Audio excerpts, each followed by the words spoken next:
sambong yan po is a Blumea balsamifera. Sa Tagalog po, sambong. Ang sambong po, bakit po namin kinapsul?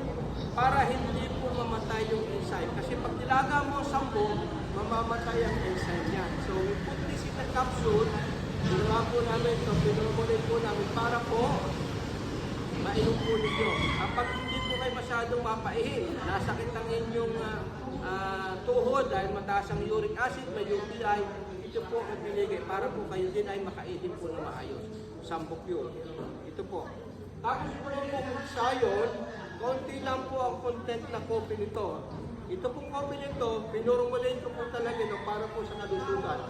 Maganda po ito para sa mga matataba, para po mabawasan ang inyong pagkain.